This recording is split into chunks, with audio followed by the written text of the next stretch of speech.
देश की राजधानी दिल्ली में पानी की समस्या लगातार बढ़ती जा रही है, जिससे लोगों को परेशानी का सामना करना पड़ रहा है। दिल्ली के कई इलाकों में पानी के लिए लोग कतार में लगने को मजबूर हैं। दिल्ली के लोगों को टैंकरों के जरिए पानी पहुंचाने का काम जारी है। टैंकर से पानी लेने के लिए लोग सुबह से ही बाल्टी और बोतल लेकर लाइनों में लगे दिखाई दिए।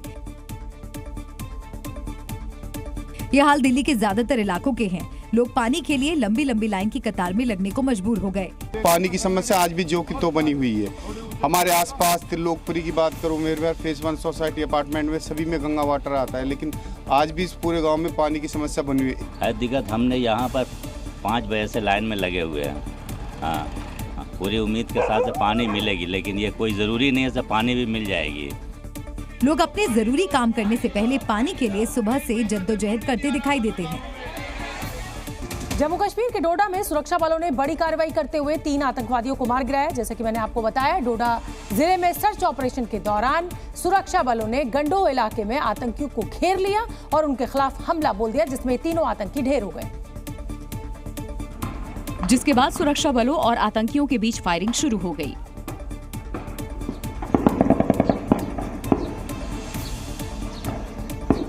दरअसल 11 जून को डोडा के भद्रवाह इलाके में हुए आतंकी हमले के बाद ही सेना, सीआरपीएफ और जम्मू कश्मीर पुलिस गहन सर्च ऑपरेशन चला रही है।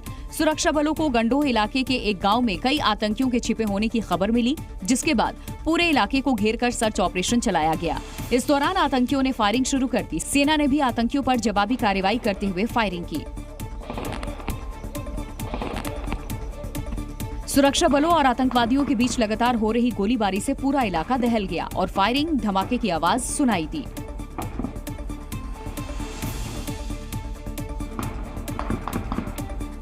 डोडा जिले में सुबह करीब 10 बजे से शुरू हुआ ये एनकाउंटर अभी चल रहा है। जिस जगह सुरक्षा बलों और आतंकवादियों की मुठभेड़ हुई, वो इलाका ऊंचे पहाड़ और घने जंगलों से घिरा हुआ है। पुलिस, एसओजी, सेना और सीआरपीएफ के जवानों ने इलाके की घेराबंदी कर दी है। हेलीकॉप्टर की मदद से आसपास के इलाके को खंगाला जा रहा है। वहीं आतंकियों की तलाश के लिए ड्रोन की मदद भी ली जा रही है।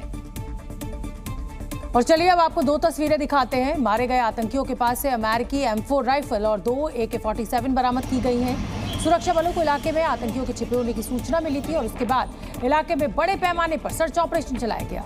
सुरक्षा बलों ने पहले एक आतंकी को और फिर शाम को 2 और आतंकवादियों को ढेर कर दिया।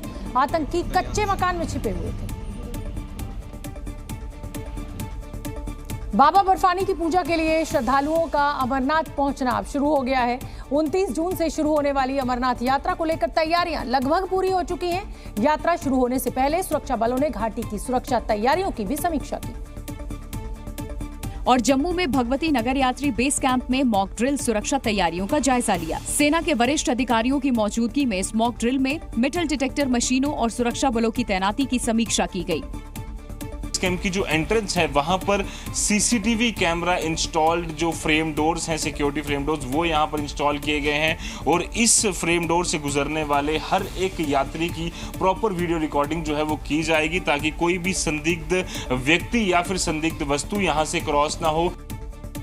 अमरनाथ यात्रा शुरू होने से पहले रामबन के चंद्रकोट में भी जम्मू कश्मीर पुलिस और सेना के अधिकारी पहुंचे और वहां भारी संख्या में तैनात जवानों से बात कर इलाके की सुरक्षा व्यवस्था का जायजा लिया।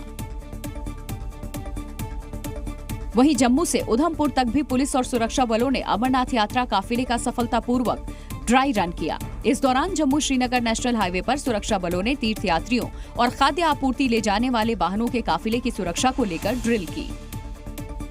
29 जून से शुरू हो रही अमरनाथ यात्रा के लिए ऑनलाइन रजिस्ट्रेशन तो चल ही रहा है। आज यानी 26 जून से अमरनाथ यात्रा के लिए ऑनलाइन रजिस्ट्रेशन की सुविधा भी शुरू हो गई है। जिसके बाद जम्मू में श्री माता वैष्णो देवी श्राइन बोर्ड के बाहर भारी संख्या में श्रद्धालु जमा हो गए। पुरुषों के साथ साथ महिला श्रद्धालु भी लंबी लंबी कतारों में लगकर अमरनाथ यात्रा के लिए टोकन लेते दिखाई दिए। वो टोकन स्लिप है जिसके आधार पे आगे रजिस्ट्रेशन लोगों की होती है और ये डिसाइड किया जाता है कि वो आगे किस डेट को यात्रा जो है वो करेंगे। अमरनाथ यात्रा में रजिस्ट्रेशन के लिए देश के कोने कोने से श्रद्धालु टोकन लेने पहुंचे, जिनमें कुछ लोग ऐसे भी थे जो पहले भी बाबा बर्फानी के दर्शन कर चुके हैं। वहीं इस दौरान श्रद्धालुओं ने बम बम भोले का जयकारा भी लगाया।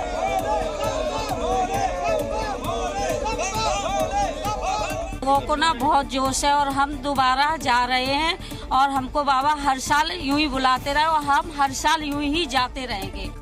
29 जून से 19 अगस्त तक चलने वाली अमरनाथ यात्रा के लिए पहला जत्था 28 जून को जम्मू से रवाना होगा। 52 दिन होने वाली इस यात्रा में अब तक 3.5 लाख से ज्यादा लोग ऑनलाइन रजिस्ट्रेशन करवा चुके हैं। डिफेंस सेक्टर में भारत और अमेरिका की साझेदारी मजबूत होती जा रही है, जिससे सबसे ज्यादा खतरा अगर कोई महसूस कर रहा है तो वो है चीन। तो वहीं अब एक ऐसी खबर सामने आई है जिससे चीन की रातों की नींद उड़ जा रही है। दरअसल अमेरिका ने अपनी घातक जेवलिन एंटी टैंक मिसाइल्स को भारत में बनाने की पेशकश की है।